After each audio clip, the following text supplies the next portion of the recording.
Hello friends, இன்றைக்கி நம்ம சேனலில் என்ன பார்க்க போகிறோன்னா ஒரு சூப்பரான அதிரடியான ஜோதிட விஷயத்தை தான் இந்த வீடியோவில் பார்க்க போகிறோம். பார்க்குறதுக்கு முன்னாடி என்ன பார்க்க போகிறோங்கிறத இன்ட்ரோவில் ஷேர் பண்ணுறேன். ஸோ யாருக்கு பார்க்க போகிறோன்னா துலாம் ராசிக்காரங்களுக்கு பார்க்க போகிறோம். ஸோ என்ன பார்க்க போகிறோம் அப்படிங்கிறத ஃபஸ்ட்டு சொல்லிடுறேன், வாங்க பார்க்கலாம். 2026 ஏப்ரல் மாதம் நடந்துட்டுருக்கு. ஏப்ரல் மாதத்தில் கடைசி என நிறைய கிரக மாற்றங்கள் நடந்து முக்கியமான ராஜயோகங்கள் 2 உருவாகுது. அந்த ராஜயோகங்கள் உருவாகிறதுனால ஒவ்வொரு ராசிக்காரங்களுக்குமே இனி தலையெழுத்து மாறப்போகுது. அந்த தலையெழுத்து பெரிய சிறிய சம்பவம் ஒன்று நடக்க காத்திருப்பதாக தாள்கள் வெளியாயிருக்கு. அப்படி நடக்கக்கூடிய அந்த சம்பவங்கள் இனி யாராலையும் தடுக்க முடியாது, கிரகங்களாலையும் இனி தடுக்க முடியாது. அதாவது கடவுளாலையும் தடுக்க முடியாது, கிரகங்கள் அப்படி அமைகிறதுனால கிரகங்களாலேயே தடுக்க முடியாது. அப்படி என்ன சம்பவங்கள் நடக்கும் அப்படிங்கிறத நம்ம ராசிகளுக்கு தெரிஞ்சு அதற்கேற்ப நாம் நடந்து பயன் பெற்றால் கண்டிப்பாக நாம் பெரிய ஆபத்துக்கள் ஏற்படாமல் தப்பித்து கொள்ளலாம். ஸோ பெரிய ஆபத்து ஏற்படாமல் தப்பித்து கொள்ள தான் இந்த வீடியோவில் என்ன நடக்கும் அப்படிங்கிறத துலாம் ராசிக்காரங்களுக்கு சொல்ல போகிறேன். ஸோ இந்த வீடியோ துலாம் ராசிக்காரங்களுக்கு ரொம்ப யூஸ்ஃபுல்லாக ரொம்பவே இன்ட்ரெஸ்டாக இருக்கும். ஸோ துலாம் ராசியில் பிறந்த நேயர்கள் இந்த ஒரு வீடியோவை ஸ்கிப் பண்ணாமல் ஃபுல்லாக பாருங்கள். உங்கள் ராசிக்கு என்ன பலன் கிடைக்கும் அப்படிங்கிறத தெரிஞ்சு அதற்கேற்ப நடந்து பயன் பெறுங்க. ஸோ பொதுவாக என்ன நடக்கும், டீப்பாக என்ன நடக்கும் அப்படிங்கிறத எல்லாமே இந்த வீடியோவில் எக்ஸ்பிளைன் பண்ணுறேன்.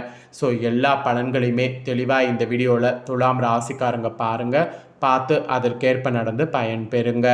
அதிர்ஷ்டமாக இருந்தாலும் அதை எப்படி அனுபவிக்கணும், ஆபத்தாக இருந்தால் எப்படி தப்பிக்கணும் அப்படிங்கிறதையும் உங்களுக்கு ஷேர் பண்ணுறேன். ஸோ எல்லாத்தையுமே இந்த வீடியோவில் துலாம் ராசிக்காரங்க தெரிஞ்சு பயன் பெறுங்க. முதல்ல ஏப்ரலில் கிரகங்களால் என்ன யோகங்கள் உருவாகுது அப்படிங்கிற விவரத்தை ஷேர் பண்ணுறேன். அதுக்கப்புறமேட்டு உங்களுக்கான பலனை அதிரடியாக இந்த வீடியோவில் ஷேர் பண்ணுறேன். முதல்ல உங்களுக்கு கிரகங்கள் என்ன மாதிரி யோகங்களை உருவாக்குது அப்படிங்கிற விவரத்தை தெரிஞ்சுக்குங்க. அதுக்கப்புறமேட்டு மற்ற தாள்களை ஒன் பை ஒன்னாக பார்க்கலாம். ஸோ ஏப்ரல் மாதம் 2026 கிரக பயிற்சியை ஒரு அலாசி பார்க்கும்போது ஜோதிடத்தின் பார்வையில் சிலருக்கு சாதகமான காலம், பலருக்கு பாதகமான காலம். அதில் உங்கள் ராசிக்கு சாதகமாக பாதகமாக அப்படிங்கிற காலங்கிறத தான் நாம் இந்த வீடியோவில் பார்க்க போகிறோம். எதிர்வரக்கூடிய இறுதி ஏப்ரல் 2026 சில சுவாரஸ்யமான கிரகநிலை மாற்றங்கள் இறுதியிலேயே சந்திக்க இருக்குது. இதனுடைய தாக்கம் தான் சதுர்கிரக யோகம், மால்விய ராஜயோகம், இந்த மாதிரி சுப யோகங்கள் உருவாக காரணமாக இருக்குது. மேலும் இந்த யோகங்கள் தான் அனைத்து ராசினருடைய வாழ்க்கையில் தனித்துவமான பலன்களை கொண்டு வர இருக்குது. குறிப்பாக தனது சொந்த ராசியில் குடியேறக்கூடிய சுக்கிரன் தான் எல்லாத்துக்குமே காரணம். ஏன்னா இவர் சொந்த ராசியில் குடியேறதுனால எல்லா ராசிக்காரங்களுடைய வாழ்க்கையில் நேர்மையான பலன்களை கொண்டு வர இருக்கிறாரு. அதோடு தொழில் வளர்ச்சி, குடும்ப வாழ்க்கையில் மகிழ்ச்சி போன்றவற்றை கொண்டு வரவும் இவர் காரணியாக இருக்கிறாரு. ஸோ சொந்த ராசியில் சுக்கிரன் குடியேறினா அது சுக்கிர யோகம் என்று சொல்லலாம். இப்போ ஏப்ரலுடைய கடைசியாக சுக்கிர யோகம் ஏற்படுது. அதெல்லாம் தான் பெரிய சம்பவத்துக்கு காரணியாக விளங்குகிறது. இந்த ஏப்ரல் 2026 அதனாலேயே மிகவும் மங்களகரமான மாற்றங்களை சந்திக்க இருக்கக்கூடிய நாட்கள் என்று கூட குறிப்பிடப்படுது. ஏப்ரல் மாதத்தில் இறுதி பகுதியில் பார்க்கும்போது சூரியன், செவ்வாய், புதன், சனி இந்த 4 கிரகங்களுடைய சேர்க்கை வலுவாக மீன ராசியில் நிகழ்ந்திருக்கிறது. இதனிடையே சுக்கிரன் தனது சொந்த ராசியில் குடியேறாரு. இதுவே மால்விய ராஜயோகம் உருவாகுவதற்கு பயங்கர காரணமாக அமைகிறது. குறித்த இந்த 2 ராஜயோகங்களுமே வேத ஜோதிடத்தில் பார்க்கும்போது செல்வாக்குமிக்க ராஜயோகங்களாக பார்க்கப்படுகிறது. இதனுடைய தாக்கம்தான் மேசம் முதல் மீன வரை இருக்கக்கூடிய 12 ராசிக்காரங்க வாழ்க்கையில் பிரதிபலிக்கும். இது நிபுணர்களே பார்த்திங்கன்னு வச்சுக்கோங்களேன் கணித்து கூறியிருக்கிறாங்க. அதனோட அடிப்படையில் தான் உங்களுக்கு என்ன நடக்கும் அப்படிங்கிறத இந்த வீடியோவில் ஷேர் பண்ண போகிறேன். ஸோ எப்பப்போ என்னென்ன நடந்தது அப்படிங்கிறதையும் சொல்லிடுறேன், அதையும் ஒன்ஸ் தெரிஞ்சுக்குங்க. ஏப்ரல் 2 அன்னைக்கு மீன ராசியில் செவ்வாய் பயிற்சி நடந்திருக்கு. ஏப்ரல் 11 அன்னைக்கு மீன ராசியில் புதன் கிரகத்தின் சஞ்சாரம் நடந்திருக்கு. ஏப்ரல் 14 அன்னைக்கு மேச ராசியில் சூரியன் குடியேறியிருக்கிறாரு. ஏப்ரல் 19 அன்னைக்கு ரிஷப ராசியில் சுக்கிரன் குடியேறியிருக்கிறாரு. ஏப்ரல் 30 வரப்போகுதில்ல, அப்போ மேச ராசியில் புதன் குடியேற இருக்கிறாரு. ஸோ இந்த மாதிரி கிரகங்கள் குடியேற இருக்கிறது இதனோட அடிப்படையில் தான் உங்களுக்கு நிறைய பலன்கள் கிடைக்கும் என்பது குறிப்பிடப்பட்டிருக்கு. இப்போ உங்களுக்கு பொதுவாக என்ன பலன் கிடைக்கும் அப்படிங்கிறத ஃபஸ்ட்டு உங்களுக்கு ஷேர் பண்ணுறேன். பொதுவாக உங்களுக்கு சாதகமாக பாதகமாக அப்படிங்கிறத தெரிஞ்சுக்குங்க. அதுக்கப்புறமேட்டு டீட்டெயில்டாக உங்களுக்கு எல்லா விதத்தில் என்ன நடக்குங்கிறதையும் சொல்லிடுறேன். உங்கள் ராசிக்கு கிரகங்களுடைய இந்த யோகங்களால் தொழிலில் தாங்க வளர்ச்சி ஏற்படும் என்பது குறிப்பிடப்பட்டிருக்கு. ஸோ என்ன மாதிரி தொழில் வளர்ச்சி ஏற்படும் அப்படிங்கிறத பொதுவாக உங்களுக்கு சொல்லிடுறேன். அதுக்கப்புறமேட்டு டீப்பாகவும் உங்களுக்கு எக்ஸ்பிளைன் பண்ணுறேன். ஏப்ரலில் கடைசியாக உங்கள் ராசினருக்கு உங்களுடைய ஆளும் கிரகமான சுக்கிரனுடைய செல்வாக்கு கீழே இருக்கிறதுனால மிகவும் சிறப்பான பலன்களை நீங்கள் எதிர்பார்க்கலாம். அதோடு குறிப்பாக பார்த்தீங்கன்னு வச்சுக்கோங்களேன், தொழில் வாழ்க்கையில் எதிர்பார்த்த மாற்றங்கள் பயங்கரமாக காணலாம். அது மட்டும் இல்லாமல் ஜவுளி சார்ந்த தொழில் செய்து வரக்கூடிய நபர்கள் உங்கள் துறையில் சாதனைகள் பல செய்ய வாய்ப்பு காணப்படுகிறது. அது மட்டும் இல்லாமல் பதவி உயர்வு, ஊதிய உயர்வு இது காணக்கூடிய வாய்ப்பும் காணப்படுது. இந்த மாதிரி வாய்ப்பு காணப்படும் போது அந்த வாய்ப்பை பயன்படுத்தி கொள்வது தான் புத்திசாலித்தனம். வாய்ப்பை பயன்படுத்திக்கிட்டு முன்னேறினீங்கன்னா கண்டிப்பாக உங்களை அடிச்சுக்க ஆளே இல்லை.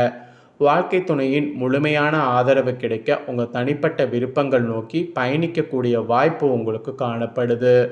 அதோடு இந்த டைம் 2வது இதில் பார்த்திங்கன்னு வச்சுக்கோங்களேன், சூரியன் உங்கள் ஜாதகத்தில் 7வது வீட்டில் மாற்றத்தை கொண்டு வராரு.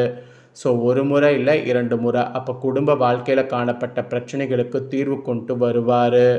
இதில் என்னென்னா குழந்தை பாக்கியம் தொடர்பான நற்செய்தியும் கொண்டு வருவார். ஸோ அதை நினைத்து நீங்கள் என்ஜாய் பண்ணலாம். ஆக மொத்தம் உங்களுக்கு பயங்கரமான மாற்றமானது காத்திருக்கு. பொதுவாக இந்த மாதிரி தான் உங்களுக்கு பலன்கள் கிடைக்கும் என்பது குறிப்பிடப்பட்டிருக்கு. இப்போ உங்களுக்கு டீப்பாக பலன்களை எக்ஸ்பிளைன் பண்ணுறேன். டீப்பாக பலன்களை இந்த வீடியோவில் தெரிஞ்சுக்குங்க. ஸோ துலாம் ராசிக்காரங்க உங்களுக்கு டீப்பாக பலன்கள் இப்போ பார்க்கலாம் வாங்க. இதெல்லாம் கிரகங்களுடைய அந்த யோகங்கள் அடிப்படையில் தான் சம்பவம் நடக்குங்கிறது சொல்லப்பட்டிருக்கு. அதனால் கிரகங்களுடைய அடிப்படையில் தான் என்ன நடக்கும் அப்படிங்கிறத நீங்கள் தெரிஞ்சுக்கொள்ளணும். இனி வரக்கூடிய நாட்கள் ராசியதிபதி சுக்கிரன் ராசிக்கு சமசப்தமான 7வது இடத்துல உச்ச சூரியனோடு இணைந்து தன் வீட்டையே தானே பார்க்கிறார். ஸோ ஆடம்பர வாழ்வில் நாட்டம் மிகும். ஆத்ம ஞானத்தை அடைவதற்கான முயற்சியில் ஈடுபட்டிங்கன்னா சக்ஸஸ் ஆகும். மன முதிர்ச்சியோடு விவேகமாக நடந்து கொண்டிங்கன்னா அந்த விவேகத்துக்கேற்ப வெற்றியானது கிடைக்கும். உங்களுடைய அனுசரணையான அணுகுமுறை எல்லாரிடமும் நன்மதிப்பை பெற்றுத்தரும். பொது காரியங்களில் ஈடுபடும் போது புகழ், அந்தஸ்து, செல்வாக்கு, கௌரவம் எல்லாமே உயரும். ராசிக்கு குரு பார்வை இருப்பதால் குடும்பத்தில் நிம்மதியானது நிலைக்கும். 1000 பிரச்சனைகள் வந்தாலும் ஒருவரை ஒருவர் விட்டு கொடுக்காம அனுசரித்து செல்லும். அதுதான் ரொம்ப ரொம்ப நல்லது. மன நிம்மதி அந்த மாதிரி பண்ணிங்கன்னா இருக்கும். வீட்டில் எல்லோருமே எப்போதுமே சந்தோஷமாக இருப்பீங்க. குடும்பத்திலிருந்து பிரிந்த மூத்த சகோதரர் மீண்டும் குடும்பத்தோடு சேர்வாங்க. நீண்ட நாட்களாக தீர்க்க முடியாத வழக்குகளில் தீர்ப்பு உங்களுக்கு சாதகமாகும்.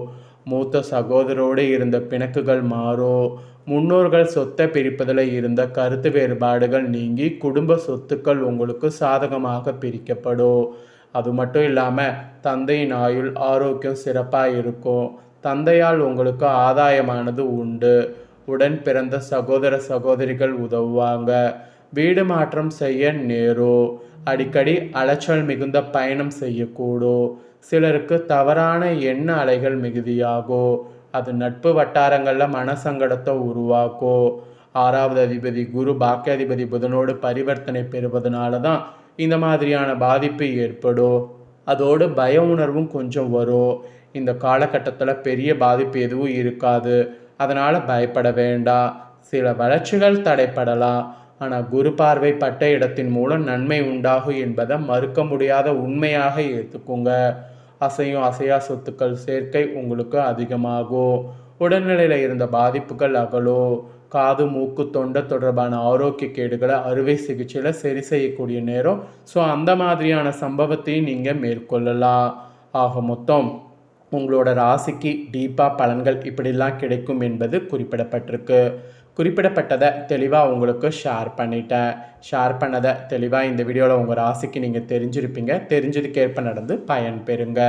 இதை நீங்கள் பார்த்தது போல் உங்கள் ஃப்ரெண்ட்ஸ் ஃபேமிலியில் இருக்கவங்க பார்த்து அவங்களும் பயன்பெறணும்னு நினச்சிங்கன்னா வீடியோ லைக் பண்ணி உங்கள் ஃப்ரெண்ட்ஸ் ஃபேமிலிக்கு ஷேர் பண்ணுங்கள். உங்கள் ஃப்ரெண்ட்ஸ் ஃபேமிலியில் இருக்கவங்களும் உங்களை போல் துலாம் ராசிக்காரங்களாக இருந்தாங்கன்னா இதை பார்த்து இதை தெரிஞ்சு இதற்கேற்ப நடந்து பலன் பெறட்டும். இதே போல் புதிய தகவல்களை தெரிந்து கொள்ள மறக்காமல் சேனலை சப்ஸ்கிரைப் பண்ணுங்கள், கூட பெல் பண்ண ப்ரெஸ் பண்ணுங்கள். அப்போ தான் நான் போகிற வீடியோ உடனுக்குடனே தெரிஞ்சு பயன்பெற முடியும். மறக்காமல் பண்ணுங்கள். வேறொரு வீடியோவில் உங்களை சந்திக்கிறேன்.